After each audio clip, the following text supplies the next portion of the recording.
جزاک اللہ۔ اعوذ باللہ من الشیطان الرجیم، بسم اللہ الرحمن الرحیم۔ قد سمع اللہ قول التي تجادلك في زوجها وتشتكي إلى الله والله يسمع تحاوركما إن الله سميع بصير۔ قد سمع اللہ، تحقیق سن لی اللہ نے، قول التی بات اس عورت کی، تجادلک فی زوجہا جو جھگڑ رہی تھی آپ سے، فی زوجہا اپنے خاوند کے بارے میں، وتشتکی الی اللہ اور وہ شکایت کر رہی تھی الی اللہ اللہ کی طرف، واللہ یسمع تحاورکما اور اللہ سن رہا تھا، سنتا ہے، تحاورکما تمہاری گفتگو، تمہاری بات چیت، ان اللہ سمیع بصیر بے شک اللہ سننے والا، بصیر دیکھنے والا ہے۔ الذین یظاہرون منکم من نسائہم وہ لوگ جو زہار کرتے ہیں تم میں سے، من نسائہم اپنی بیویوں سے، ما ہن امہاتہم نہیں ہیں وہ ان کی مائیں، ان امہاتہم الا اللائی نہیں ہیں ان کی مائیں مگر وہ، قد ولدنہم جنہوں نے ان کو جنا ہے، وَإِنَّهُمْ لَيَقُولُونَ مُنْكَرًا مِنَ الْقَوْلِ وَزُورًا اور بے شک البتہ یہ لوگ کہتے ہیں، مُنْكَرًا مِنَ الْقَوْلِ نامعقول بری بات، وَزُورًا اور جھوٹ کہتے ہیں، وَأَنَّ اللَّهَ اور بے شک اللہ لغفور الرحیم البتہ بخشنے والا مہربان ہے۔ سورت کا نام ہے سورۃ المجادلہ، مکی سورت ہے، نزول کے اعتبار سے اس کا نمبر ہے 105۔ سورۃ المنافقون کے بعد نازل ہوئی ہے۔ ترتیب مصحفی میں اس سورت کا نمبر ہے 58، یعنی اس سے قبل ہم 57 سورتیں پڑھ چکے ہیں، اور اس سورت کا جوڑ اور ربط ما سبقہ سورت کے ساتھ یہ ہے کہ اس سے پہلی سورت جو سورۃ الحدید ہم نے کچھ ہی دیر میں پڑھی، اس سورت کا دعویٰ تھا دو باتیں، ایک اللہ کے راستے میں مال لگاؤ، انفاق فی سبیل اللہ، اور دوسرا اس سورت کا دعویٰ تھا دوسرے حصے کا کہ اگر مال بھی لگانے کی ضرورت پڑے تو مال بھی، اور کبھی جان کی ضرورت پڑے تو میدان کارزار میں اتر کے اللہ کے دین کے لیے جان بھی لگاؤ، یعنی جہاد کے میدان میں اترنا پڑے تو اس سے بھی انکار نہیں ہونا چاہیے، اس کے لیے بھی مومن مسلمان تیار رہنا چاہیے۔ تو پھر اس سورت کا اس کے ساتھ ربط کیا ہے؟ یہاں سے 4 سورتیں لگاتار جو اس کے بعد آ رہی ہیں، مثلا سورہ مجادلہ ہے، حشر ہے، ممتحنہ ہے، سورۃ صف ہے، ان چاروں سورتوں کا تعلق اس سورت کے دوسرے دعوے کے ساتھ ہے، یعنی جہاد فی سبیل اللہ کے ساتھ۔ اور سورت کا جو پہلا دعویٰ ہے اللہ کے راستے میں مال خرچ کرنا، وہ سورت صف سے لے کر سورت تحریم تک ان 4-5 صورتوں میں لگاتار یہ مضمون چلے گا کہ لوگوں دین کی بقا کے لیے، سربلندی کے لیے اللہ کے راستے میں اپنا مال لگاؤ۔ آپ کو پتہ ہے مسلمان ان 2 باتوں میں بہت سستی کا شکار ہو چکا ہے۔ ایک جان سے محبت میں آیا تو جہاد کا منکر بن گیا ہے، ٹھیک ہے، دنیا کے آرام کو پسند کیا، اور دوسرا کہ اللہ کے راستے مال کی محبت میں اتنا گہرا گیا کہ اللہ کے راستے میں مال دینا اور لگانا اس کے لیے کیا بن چکی ہے؟ ایک آفت بن چکی ہے۔ اور آپ کو پتہ ہے کہ یہی وہ 2 طریقے ہیں کہ جس سے دین بلندی پہ پہنچتا ہے، ٹھیک ہے نا؟ تلوار کے ذریعے کوئی ایسی رکاوٹ آ جائے جو تلوار کے بغیر دور نہیں ہوتی، تو تلوار سے وہ رکاوٹ دور کر کے دین کو پھر بڑھایا جاتا ہے۔ اور کبھی مال کی بھی ضرورت ہوتی ہے۔ ہمارے معاشرے میں ہر دوسرے بندے سے آپ پوچھیں آپ کی کیا تمنا ہے، تو وہ یہ کہے گا میری چاہت ہے کہ دین دنیا کے کونے کونے تک پہنچ جائے، ٹھیک ہے؟ یہ بھی چاہے گا کہ میری چاہت ہے کہ دین آسمان تک پہنچ جائے جی، لیکن یہ پوچھا جائے کہ آپ کی یہ بھی چاہت ہے کہ میرا پائی لگ جائے، نہیں جی یہ چاہت نہیں۔ یہ ہم چاہتے ہیں کہ دین پھیل جائے لیکن میرا نہ ہینگ لگے تو نہ پھٹکڑی، ہاں لگے میرا کچھ بھی نہیں، اور دین کا کام چلتا رہے۔ قرآن کریم، اب ہم آخری حصے میں، قرآن کے کتنے حصے بنائے تھے مضمون میں؟ 4۔ کتنا حصہ چل رہا ہے؟ چوتھا حصہ کون سی سورت سے ہے؟ سورت سبا سے قرآن کا چوتھا حصہ ہے، اور قرآن کے مرکزی مضامین بھی اصول مہمہ کتنے ہیں؟ کون کون سے؟ جہاد فی سبیل اللہ، تو اثبات توحید، اثبات رسالت، صداقت الکتاب، ایمان بالآخرت، یہ 4 عقیدے قرآن مین ذکر کرتا ہے۔ سب سے پہلے توحید کا اثبات، اس کے بعد رسالت کا اثبات، اور اس کے بعد اپنی کتاب کی صداقت کا عنوان، اور چوتھے نمبر پر قیامت کا اثبات کرتا ہے۔ تو آئیے یہی مضمون سورت مجادلہ میں چلے گا۔ سورت کا نام مجادلہ بھی ہے اور مجادلہ بھی، دال کے فتح کے ساتھ اور دال کے کسرے کے ساتھ۔ اگر ہو جائے دال کے فتح کے ساتھ مجادلہ تو یہ باب مفاعلہ کا مصدر ہوگا، یعنی باہمی جدال، گفتگو میں بحث و تکرار۔ اور اگر یہ دال کے زیر کے ساتھ لگ جائے یعنی مجادلہ، تو پھر یہ مؤنث کا صیغہ ہوگا، یعنی لڑائی کرنے والی، بحث کرنے والی۔ تو مجادلہ بھی درست ہے کہ چونکہ اس میں بحث کس کی آ رہی ہے؟ اس خاتون کی بحث آ رہی ہے جو اللہ کے پاک پیغمبر سے بحث اور تکرار کر رہی تھی۔ واقعہ سمجھیں، انشاءاللہ پھر میں قرآن کی طرف آتا ہوں، پہلے اس کو سمجھیں۔ ایک صحابی رسول ہیں حضرت اوس بن صامت رضی اللہ تعالیٰ عنہ، انہوں نے اپنی بیوی سے زہار کر لیا، اور ان کی بیوی کا نام ہے حضرت خولہ بنت ثعلبہ رضی اللہ تعالیٰ عنہ۔ تو جب اوس نے اپنی بیوی کو ایک جملہ کہا، کیا کہا؟ انت علی کا ظہر امی، تو مجھ پر ایسے ہی ہے جس طرح میری ماں کی پیٹھ۔ آپ کو پتہ ہے پرانے زمانے سے ایک طریقہ چلا آ رہا ہے، لوگ کبھی بیوی کو بہن کہہ دیتے ہیں، کبھی بیوی کو کیا کہہ دیتے ہیں، تو مجھ پر یہ ہے، ٹھیک ہے۔ تو اس جملے میں زہار کیا انہوں نے۔ زہار کا معنی کہ بیوی کو ماں کی پیٹھ سے تشبیہ دی ہے، سمجھ آگے؟ تو اسلام کے قانون میں جب تک قانون نہیں اترا تھا اس کو طلاق سمجھا جاتا تھا۔ جس نے بھی بیوی کو یہ کہا کہ تو مجھ پر ایسے ہے جس طرح میری ماں کی پیٹھ، تو وہ طلاق ہو جاتی۔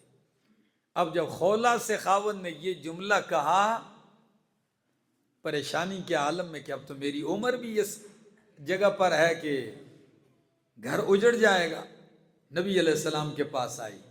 ام المومنین حضرت عائشہ صدیقہ رضی اللہ تعالی عنہ فرماتی ہیں، وہ تشریف لائیں، بیٹھی ہوئی ہیں، اور ایک کونے میں نبی علیہ السلام سے بار بار کریں. نبی علیہ السلام کیا کہتے ہیں، ذرا الفاظ پہ غور کرنا.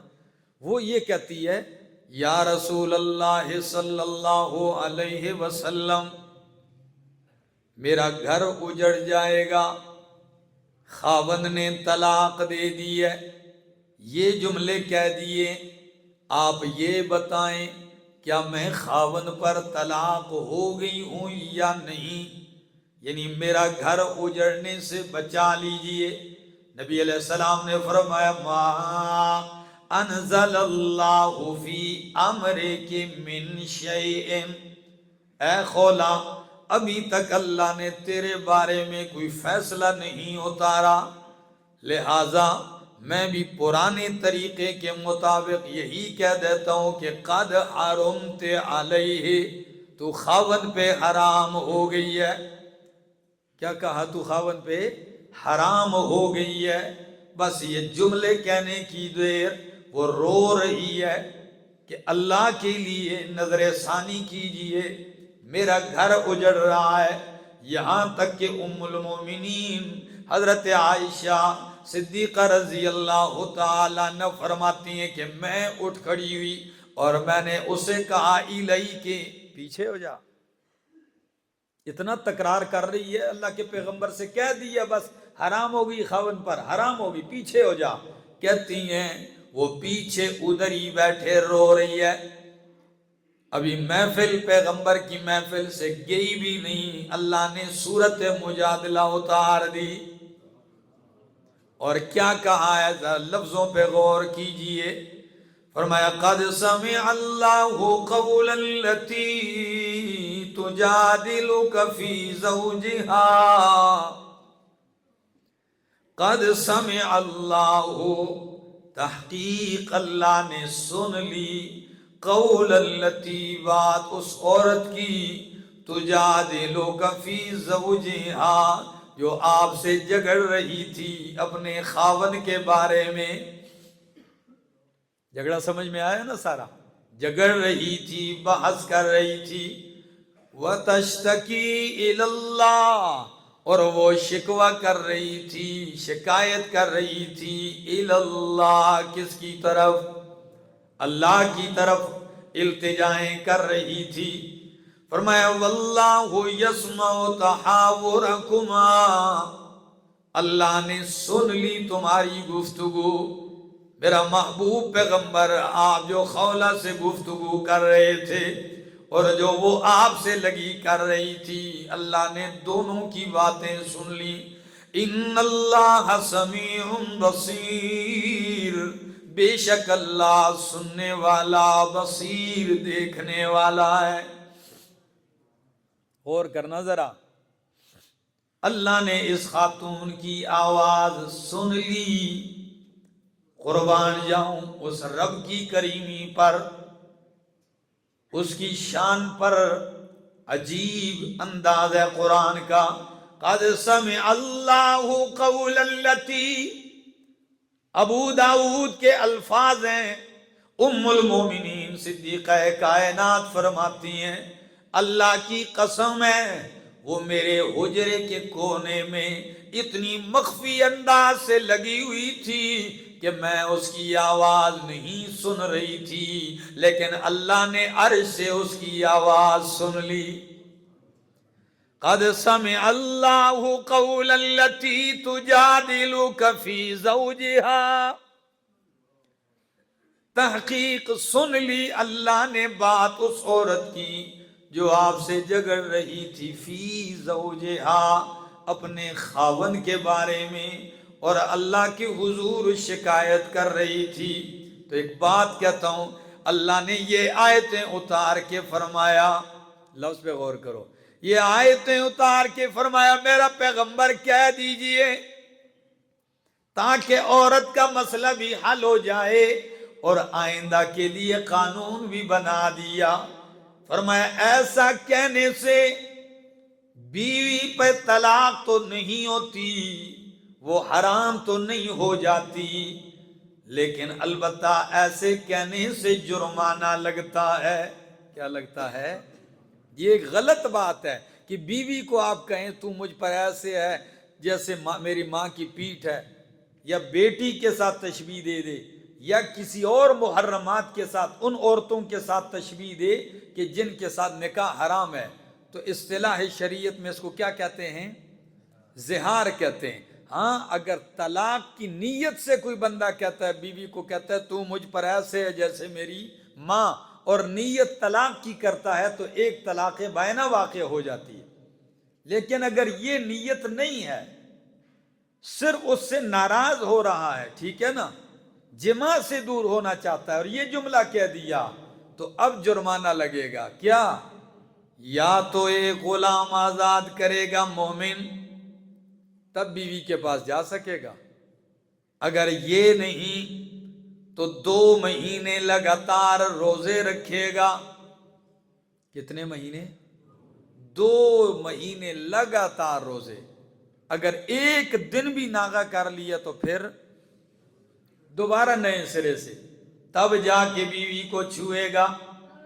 اور تیسری بات، اگر یہ بھی نہیں کر سکتا تو پھر کم از کم 60 مسکینوں کو کھانا کھلائے گا۔ تو 60 مسکینوں کو کھانا کھلانے کے بعد پھر جا سکتا ہے اپنی بیوی کے پاس۔ آئیے قرآن کیا کہتا ہے؟ قد سمع اللہ قول التی تجادلک فی زوجہا، تحقیق سن لی اللہ نے بات اس عورت کی جو آپ سے جھگڑ رہی تھی اپنے خاوند کے بارے میں۔ میرے دوستو، عجیب لوگ ہیں آج کے ناشکرے، قبروں پہ جا کے مردوں کو تو سناتے ہیں اپنی باتیں کہ جی اللہ ہماری نہیں سنتا، اور ان سے کہتے ہیں، شکایتیں کرتے ہیں، جو رب کہتا ہے میں تیری ہر بات، ہر جگہ، ہر وقت، ہر زبان میں سنتا بھی ہوں، جانتا بھی ہوں، اس رب کے سامنے اپنی عاجزی پیش نہیں کرتے۔ حالانکہ شاعر کہتا ہے یا من یری ما فی الضمیر ویسمع، یا من یری ما فی الضمیر ویسمع، انت المعد لکل ما یتوقع، مالی سوا فقری الیک وسیلۃ فبالافتقار الیک رب اجزع، یا من خزائن ملکی فی لفظ کن امن علی فإن الخیر کلہ عندک اجمع۔ او دلوں کے راز جاننے والے اللہ، او دلوں کی تہ اور گہرائی سے نکلے ہوئے الفاظ سننے والے اللہ، سب کی امیدوں کے ماوا و ملجا، تو تیرے سامنے ہم اپنی عاجزی پیش کرتے ہیں، التجائیں کرتے ہیں، اور کیا کہتا ہے؟ مالی سوا فقری الیک وسیلۃ، اللہ میرے پاس تو تیری بارگاہ میں اپنی محتاجگی اور فقیری کے سوا وسیلہ بھی کوئی نہیں ہے۔ اللہ میرے پاس تو یہی وسیلہ ہے کہ میں عاجز اور فقیر تیری بارگاہ پہ آ چکا ہوں۔ اور کہتا ہے وَلَئِنْ رَدَدْتَ فَأَيَّ بَابٍ أَقْرَعُ، اللہ اگر تو نے بھی رد کر دیا تو پھر تیرے دروازے کے سوا کون سا دروازہ ہے جس پہ میں جا کے دستک دے دوں؟ فرمایا اللہ میرا تو عقیدہ ہے یا من خزائن ملکی فی لفظ کن، اے وہ اللہ جس کے سارے خزانے اس کے لفظ کن میں پڑے ہیں۔ کیا عجیب الفاظ ہیں، اللہ تیرے سارے خزانے تیرے لفظ کن میں پڑے ہیں۔ کیوں کن میں کیسے پڑے ہیں؟ جب وہ کہتا ہے کن ہو جا تو فیکون، ہو جاتا ہے، دیر بھی نہیں لگتی۔ فرمایا ان اللہ سمیع بصیر، بے شک اللہ سننے والا دیکھنے والا ہے۔ الذین یظاہرون منکم من نسائہم، اب وہ قانون آ گیا، قانون سمجھو۔ فرمایا وہ لوگ جو زہار کرتے ہیں تم میں سے اپنی بیویوں سے، یعنی بیویوں کو مائیں کہہ بیٹھتے ہیں، ماں کے ساتھ تشبیہ دے دیتے ہیں، ماں کی پشت کے ساتھ، ما ہن امہاتہم، اس طرح کہنے سے وہ ان کی مائیں بن نہیں جاتی، نہیں ہے وہ ان کی مائیں۔ بیوی کو ایک تو ماں ایک بندہ اس نیت سے کہتا ہے کہ یعنی جس طرح میں ماں کا احترام کرتا ہوں اس طرح تیرا بھی کیا کرتا ہوں، احترام کرتا ہوں نا۔ بعض رن مرید ہو سکتا ہے کوئی ایسا ہی کہہ دے، یا یہ کہے کہ جی میں تو آپ کا بس آپ کا اتنا ہی درجہ ہے کہ بس جیسے میری ماں ہے تو ہے، یعنی کہنے کا مقصد اس کو مرتبہ دینا چاہتا ہے۔ کیا خیال ہے؟ تو اگر یہ کہتا ہے پھر اس سے زہار وغیرہ نہیں ہوتا۔ سمجھ آ گئی ہے نا؟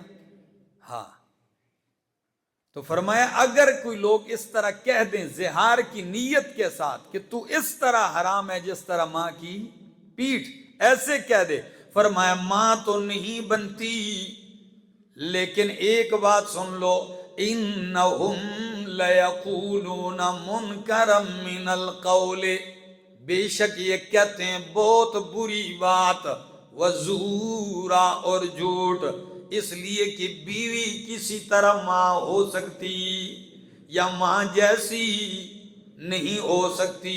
ان اللہ لغفور الرحیم، بے شک اللہ بخشنے والا مہربان ہے۔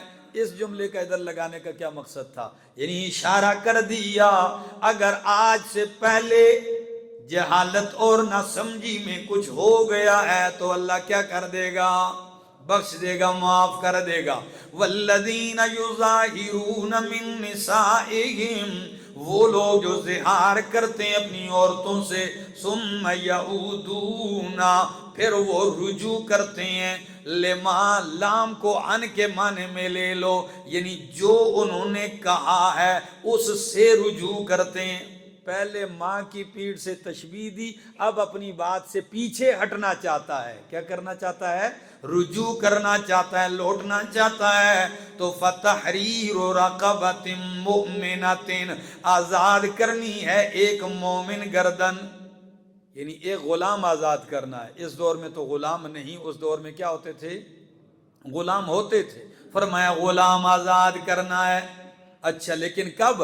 من قبل ان یتماسا، اس سے پہلے کہ میاں بیوی ایک دوسرے کو چھوئیں۔ ذالکم توعظون بہ، یہ حکم ہے، نصیحت کی جاتی ہے اس کے ذریعے تمہیں۔ واللہ بما تعملون خبیر، اور اللہ اس پر جو تم عمل کرتے ہو خبیر، خبر رکھنے والا ہے۔ اللہ غلام نہیں تو اب کیا کرے گا؟ فرمایا فَمَن لَّمْ يَجِدْ فَصِيَامُ شَهْرَيْنِ مُتَتَابِعَيْنِ، پھر روزے رکھنے کتنے مہینے؟ 2 مہینے، متتابعین، لگاتار پے در پہ، من قبل ان یتماسا، لیکن روزے بھی کب رکھنے؟ چھونے سے پہلے 2 مہینے کے کفارے۔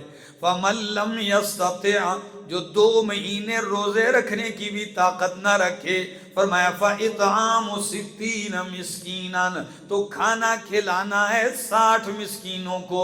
ذَلِكَ لِتُؤْمِنُوا بِاللَّهِ وَرَسُولِهِ، 60 مسکینوں کو کھانا کھلائے، بات ختم ہو گئی، میاں بیوی رہیں مزے سے ہیں۔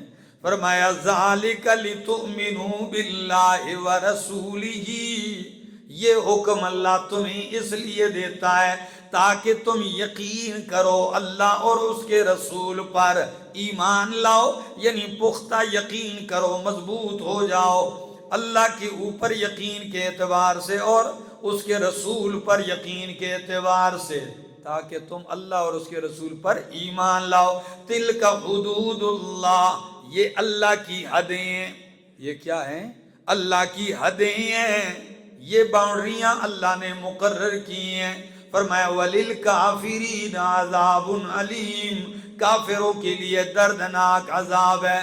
إِنَّ الَّذِينَ يُحَادُّونَ اللَّهَ وَرَسُولَهُ، بے شک وہ لوگ جو مخالفت کرتے ہیں اللہ اور اس کے رسول کی۔ کس کی؟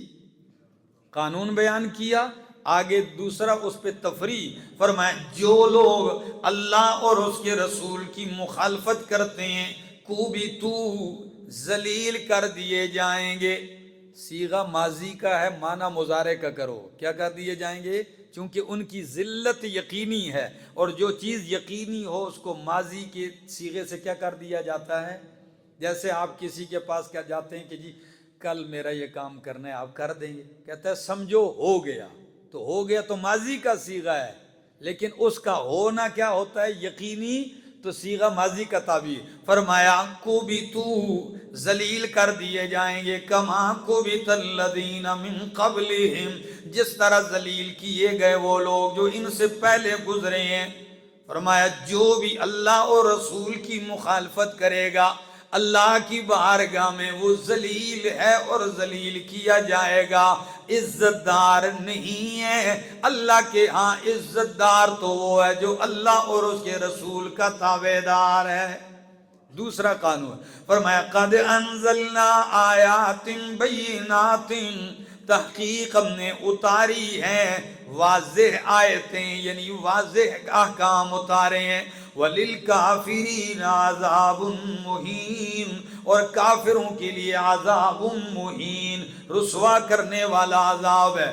یوم یبعثہم اللہ جمیعا، جس دن اللہ ان کو اٹھائے گا سب کو، فَيُنَبِّئُهُمْ بِمَا عَمِلُوا، تو اللہ ان کو خبر دے گا، بتلائے گا، بما وہ کچھ عاملو جو انہوں نے عمل کیے ہیں۔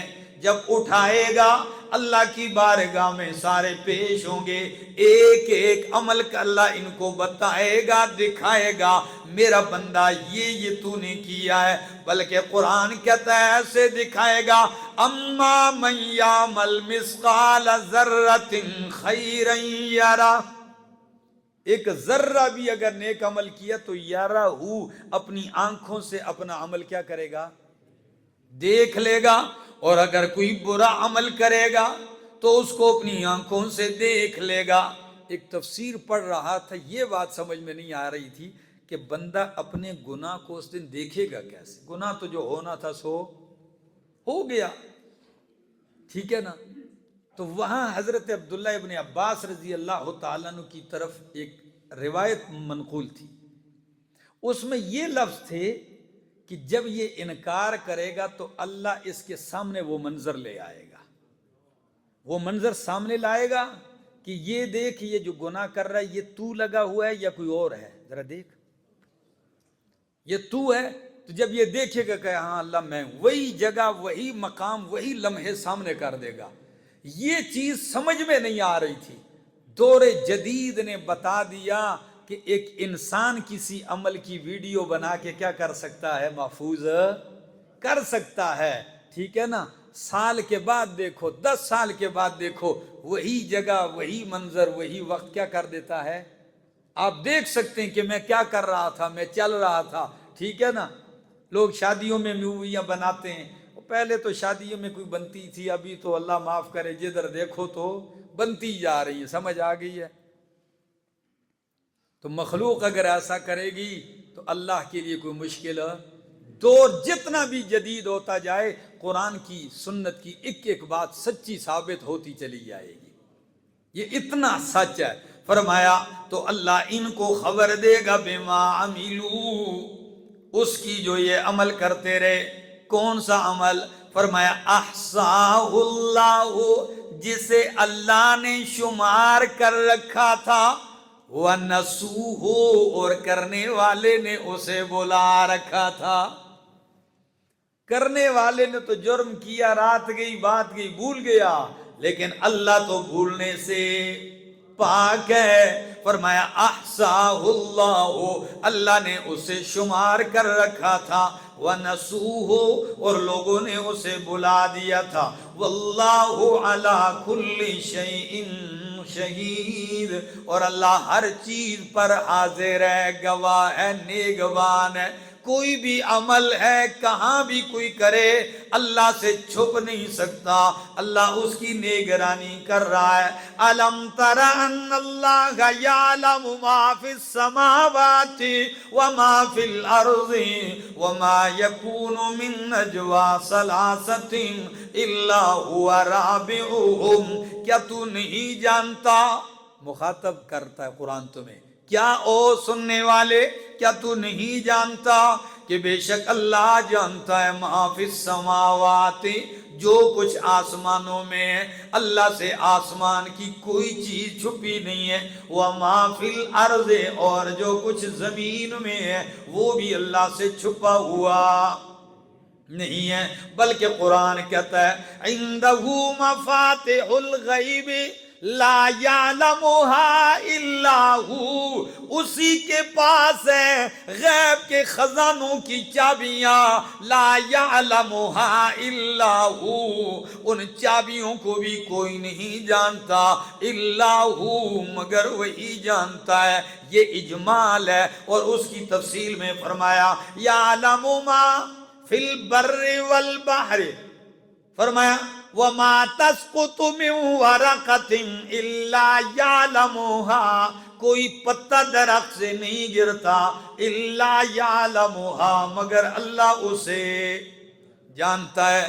کتنے درخت ہیں، کتنے پتے ہیں، اور کتنے پتے گرتے ہیں، کتنی کروٹیں لے کے زمین تک پہنچتا ہے، ہوا کے کس کس جھونکے سے وہ گرا ہے، کس کس پاؤں کے نیچے روندا گیا ہے، کس جانور کے منہ کے اندر گیا اور لقمہ بنا ہے، سب کون جانتا ہے؟ اللہ جانتا ہے۔ ما یکون وما فی الارض وما یکون من نجوا ثلاثۃ، اب یہ آفاقی دلائل کے بعد اب قریب کر دی بات، فرمایا نہیں ہوتی کوئی سرگوشی تین آدمیوں کی۔ کتنے آدمیوں کی؟ جب تم تین آدمی مل کے بیٹھ کے چھپ کے کمرے میں سرگوشی کرتے ہو، فرمایا الا هو رابعهم، مگر اللہ ان کا چوتھا ہوتا ہے۔ عقیدہ بناؤ، جب تین سرگوشیاں کرتے ہو تو یہ سمجھو کہ چوتھا کون ہے؟ اللہ بھی ساتھ ہے۔ ولا خمسۃ، اور نہیں ہوتی سرگوشی پانچ آدمیوں کی، الا هو سادسهم، مگر اللہ ان کا چھٹا ہوتا ہے۔ ولا ادنی من ذالک، اور نہ ان سے کم، ولا اکثر، اور نہ اس سے زیادہ، یعنی دو آدمیوں کی سرگوشی ہو، دو سے بھی کم ہو، ایک بندہ اپنے ضمیر سے سرگوشی کرتا ہے، اللہ وہ بھی جانتا ہے۔ الا هو معهم، مگر اللہ ان کے ساتھ ہوتا ہے۔ اللہ ان کے، کہاں چھپو گے اللہ سے؟ بلکہ ایک آیت کے اندر تو قرآن کے اندر لفظ آیا کہ ان ربک لا بالمرصاد، کیا لفظ ہیں؟ کیسے لفظ ہیں آیت کے؟ ان ربک لبالمرصاد، اس معنی کو سمجھو مزہ آ جائے گا، تیرا رب گھات میں لگا ہوا ہے تمہارے۔ اب گھات میں، مرصاد کا معنی سمجھو، اللہ کی عظمت اور جلال سمجھ میں آئے گا۔ فرمایا جس طرح تو اے انسان بندوق، تیر یا کوئی بھی چیز لے کے شکار پہ ایک آنکھ بند کر کے ساری نظریں جب شکار پہ جما دیتا ہے، ادھر ادھر تیری نظر نہیں، ساری نظر توجہ تیری شکار پر ہوتی ہے، نشانہ اس پہ لگتا ہے، اس کی معمولی سی حرکت بھی تیری نگاہ میں ہوتی ہے۔ او انسانا، تو اتنے غور سے خاص شکار کے ٹائم شکار کو دیکھتا ہے، تیرا رب ہر لمحہ، ہر وقت، ہر انسان کو اسی انداز سے دیکھ رہا ہے۔ ہر وقت تو رب کی نگاہ میں ایسا ہی ہے، کوئی ایک لمحہ ایسا نہیں ہے کہ تو یہ سمجھ جائے کہ شاید اس وقت اللہ مصروف ہوں گے اور میری طرف توجہ نہ رہے۔ نہیں، فرمایا الا هو معهم اینما کانوا، جہاں بھی ہو، ثم ينبئهم بما عملوا، پھر اللہ ان کو خبر دے گا، بما عملوا، اس کی جو انہوں نے عمل کیے، جتنے بھی عمل کیے ایک ایک عمل کی اللہ ان کو خبر دے گا۔ ان اللہ بکل شیء علیم، اللہ ہر چیز کو جاننے والا ہے، اللہ ہر چیز کو جاننے والا ہے۔ دعا یہ کریں کہ اللہ رب العزت قیامت کی رسوائی سے محفوظ فرمائے۔ یہ بہت مشکل مرحلہ ہے۔ اللہ جب قرآن میں کہتا ہے فَسَوْفَ يُحَاسَبُ حِسَابًا يَسِيرًا، کہ کچھ لوگ ایسے ہوں گے کہ اللہ ان کا حساب لے گا، اور حساب کیسا لے گا؟ یسیرا، آسان لے گا۔ حسابیں، تو دعا بھی سکھلائی نبی علیہ السلام نے کہ اللہم حاسبنی حسابً یسیرا، اللہ میرا حساب لے، لیکن کیسا لے لے؟ آسان لے لے۔ قربان ام المومنین صدیقہ کائنات کہنے لگی اللہ کے رسول، حساب بھی ہو، آسان بھی ہو، سمجھ سے باہر ہے۔ سمجھ آیا سوال؟ حساب بھی ہو اور کیا ہو؟ آسان بھی ہو، یہ سمجھ سے والا ہے۔ کیسے؟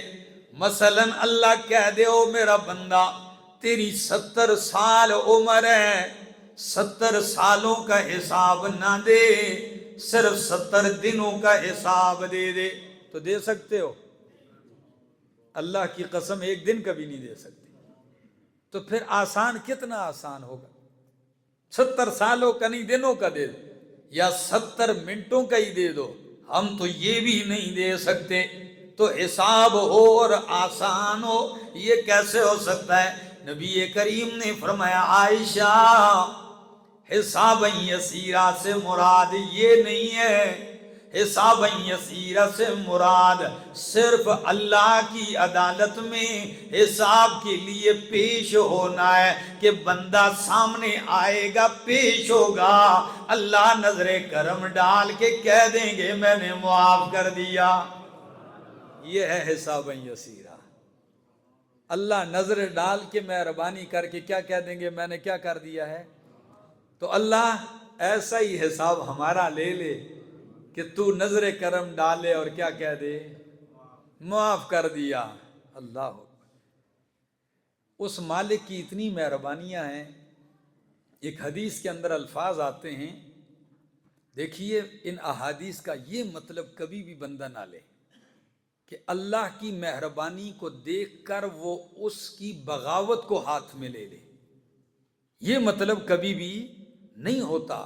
اگر کوئی بندہ کسی کے گھر مہمان چلا جائے اور وہ توڑنے لگ جائے، غلطی ہو جائے سے، وہ کچھ نہ کہے اس کو کہ بھئی میرا مہمان ہے، تو اس کا یہ مطلب ہرگز نہیں لینا چاہیے کہ سوٹا لے کے تو سارے گھر کے شیشے توڑ دے۔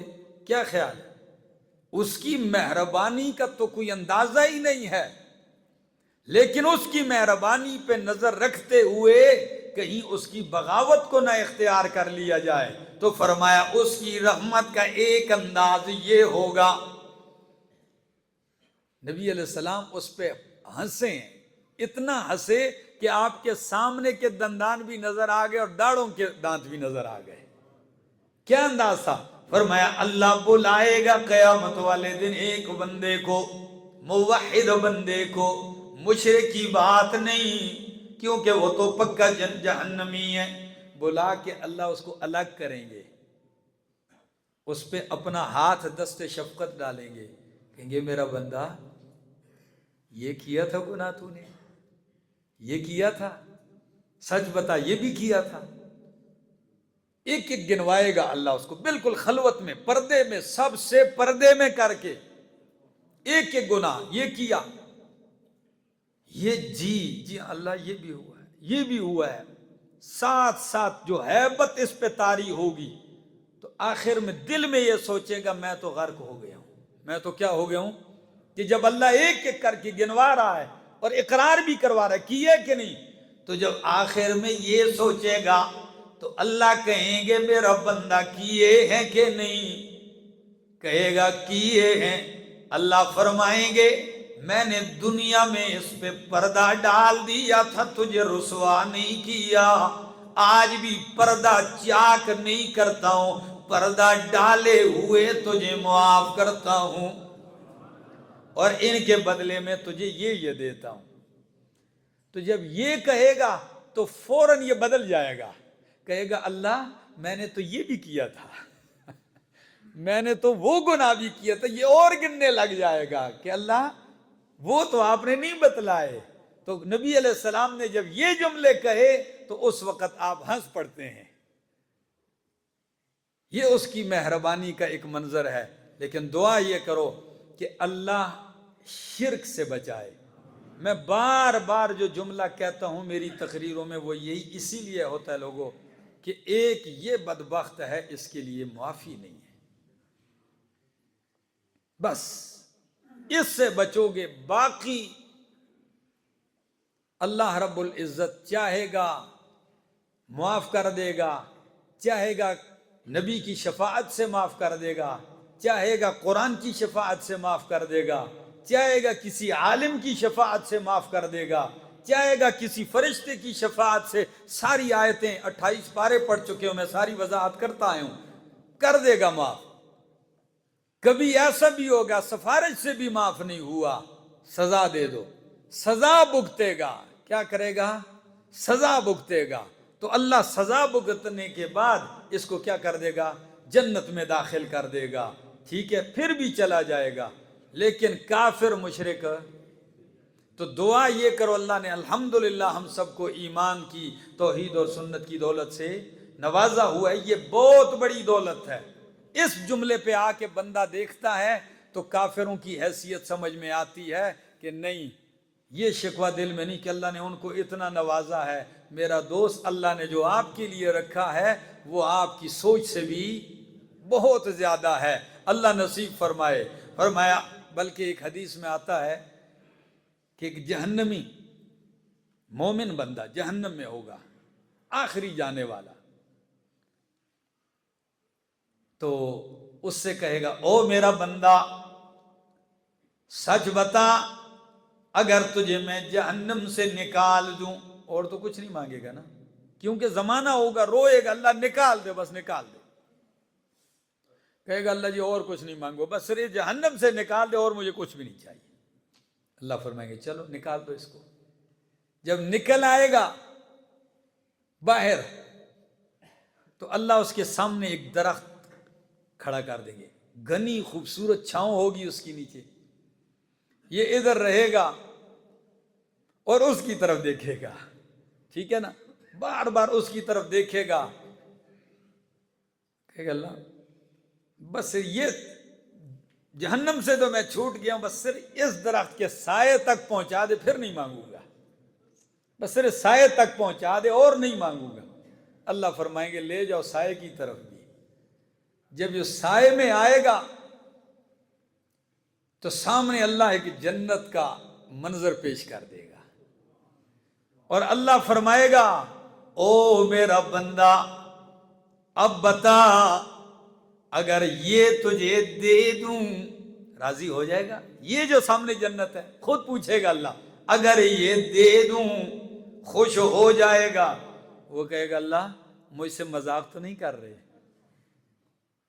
کیسا ہی ہے، یعنی یہ اس کی حالت ایسی بتلائی، اس کو پتہ ہے اپنے جرائم کا، ہے مومن موحد۔ اللہ فرمائیں گے نہیں، میں مذاق سے پاک ہوں، ان کمزوریوں سے پاک ذات۔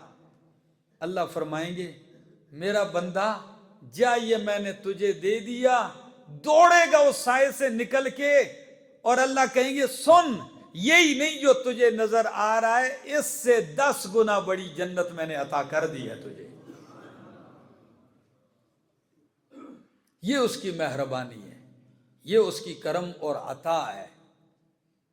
لیکن دوسری طرف اس کی گرفت، اگر وہ سزا ایک دن صرف کھڑا کر دے کہ زیادہ سزا نہیں، صرف ایک دن کھڑا رہے، تو وہ 50,000 سال کا ہوگا۔ کتنا؟ 50,000 سال کا دن ہے، کھڑا ہی رہے تو۔ ہم 50 سالہ زندگی میں تھوڑی سی پریشانیوں سے تنگ آ کے لوگ جا کے کہتے جی میں خودکشی کرتا ہوں، کیوں؟ یہ میں تنگ آ گیا ہوں، یہ قرضے سے تنگ آ گیا ہوں، فلاں پڑوسی سے تنگ آ گیا ہوں، گھر کے رشتوں ناتوں سے تنگ آ کے 50 سالہ زندگی میں کہتا ہے میں خودکشی کرتا ہوں۔ غالب نے کہا نا اب تو کہتے ہو کہ مر جائیں گے، مر کے بھی چین نہ پایا تو کدھر جائیں گے؟ پھر کیا کرو گے؟ میرے دوستو دعا یہ کرو کہ اللہ ہمیں بے حساب اللہ ہمیں جنت عطا فرما دے، بے حساب۔ اور نبی علیہ السلام نے فرمایا 70,000 بندے میری امت میں سے بے حساب جنت میں جائیں گے۔ کتنے بندے؟ 70,000 بندے۔ اللہ اکبر۔ اور مسلم شریف کی حدیث میں وہ 70,000 بندوں کے فرمائے 14ویں کے چاند جیسے چہرے چمک رہے ہوں گے، اور بے حساب بغیر کسی جانچ پڑتال کے جاؤ بھائی۔